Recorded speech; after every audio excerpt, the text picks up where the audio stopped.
ಮಂಗಳೂರು ಮಹಾನಗರ ಪಾಲಿಕೆಯಲ್ಲಿ ಹೊರಗುತ್ತಿಗೆ ಆಧಾರದಲ್ಲಿ ದುಡಿತಾ ಇರುವ ಒಳಚರಂಡಿ ವಿಭಾಗದ ಕಾರ್ಮಿಕರ ಸಮಸ್ಯೆಗಳನ್ನು ಈಡೇರಿಸುವಂತೆ ಆಗ್ರಹಿಸಿ ದಲಿತ ಸಂಘರ್ಷ ಸಮಿತಿಯ ವತಿಯಿಂದ ಮಂಗಳೂರು ಮಹಾನಗರ ಪಾಲಿಕೆ ಕಚೇರಿ ಮುಂದೆ ಧರಣಿ ನಡೆಯಿತು. ಸಮಸ್ಯೆಯನ್ನ ಬಗೆಹರಿಸಲು ನಗರ ಪಾಲಿಕೆ ಅಥವಾ ಗುತ್ತಿಗೆದಾರರು ಸ್ಪಂದಿಸದೆ ಅನ್ಯಾಯ ಮಾಡುತ್ತಿದ್ದಾರೆ ಎಂದು ಧರಣಿ ನಿರತರು ಆಪಾದಿಸಿದರು.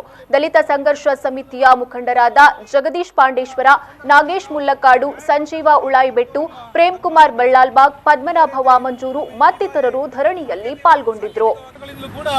ಮಂಗಳೂರು ಮಹಾನಗರ ಪಾಲಿಕೆ ಮತ್ತು ಜಿಲ್ಲಾಡಳಿತ ಮತ್ತು ಸರ್ಕಾರಕ್ಕೆ ಹಲವಾರು ಬಾರಿ ಮನವಿ ನೀಡಿ ಪ್ರತಿಭಟನೆ ನಡೆಸಿದ್ರು.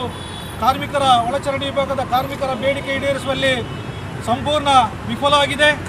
ಈ ನಿಟ್ಟಿನಲ್ಲಿ ನಾವು ಇತ್ತೀಚೆಗೆ ನೂತನ ಆಯುಕ್ತರು ಮಂಗಳೂರು ಮಹಾನಗರ ಪಾಲಿಕೆ ಬಂದಿದ್ದರು. ಅವರಿಗೂ ಕೂಡ ಮನವಿ ಕೊಟ್ಟಿದ್ದೆವು. ಅವರಿಗೆ ಕಳೆದ 3 ದಿನದ ಒಳಗಾಗಿ ನಮ್ಮ ಸಮಸ್ಯೆಯನ್ನು ಬಗೆಹರಿಸಬೇಕು, ಇಲ್ಲದಿದ್ದರೆ ನಾವು ಸ್ವಯಂ ಪ್ರೇರಿತವಾಗಿ ಬಂದ್ ಮಾಡುವ ಮುಖಾಂತರ ಇವತ್ತು ಮಂಗಳೂರು ಮಹಾನಗರ ಪಾಲಿಕೆ ಕಚೇರಿ ಎದುರು ಪ್ರತಿಭಟನೆ ಹಮ್ಮಿಕೊಳ್ತೇವೆ ಅಂತ ಅವರಿಗೆ ಹೇಳಿದ್ದೆವು. ಆದರೆ ಇತ್ತೀಚೆಗೆ ಹೋದ ವಾರ ಶುಕ್ರವಾರ ದಿವಸ ನಮ್ಮನ್ನು ಕರೆದು, ನಮ್ಮ ಮುಖಂಡರನ್ನು ಕರೆದು 4 ಗಂಟೆಗೆ ಬನ್ನಿ, ನಿಮ್ಮ ಸಮಸ್ಯೆಯನ್ನು ಬಗೆಹರಿಸ್ತೇವೆ ಅಂತ ಹೇಳ್ಕೊಂಡು ನಾವು ಬಂದಂಥ ಸಮಯದಲ್ಲಿ ನಮ್ಮನ್ನು ಯಾರು ಕೂಡ ಒಳಗೆ ಬಿಡದಾಗೆ ನೋಡಿ ಒಂದು ರೀತಿಯ ದಲಿತ ವಿರೋಧಿ ಧೋರಣೆಯನ್ನು ಮಂಗಳೂರು ಮಹಾನಗರ ಪಾಲಿಕೆ ಆಯುಕ್ತರು ಅನುಸರಿಸಿದ್ದಾರೆ. ಇದನ್ನು ಕರ್ನಾಟಕ ದಲಿತ ಸಂಘರ್ಷ ಸಮಿತಿ ತೀವ್ರವಾಗಿ ಖಂಡಿಸುತ್ತದೆ.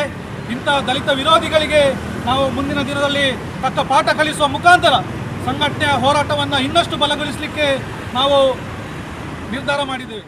ಬೇಡಿಕೆಯನ್ನು ತಾವು ಈಡೇರಿಸದಿದ್ದರೆ ನಾವು ಖಂಡಿತವಾಗಿಯೂ ಮುಂದೆ ಮಂಗಳೂರು ಮಹಾನಗರ ಪಾಲಿಕೆ ಕಚೇರಿ ಎದುರು ಬೆಳಗ್ಗೆಯಿಂದ ಸಾಯಂಕಾಲ ತನಕ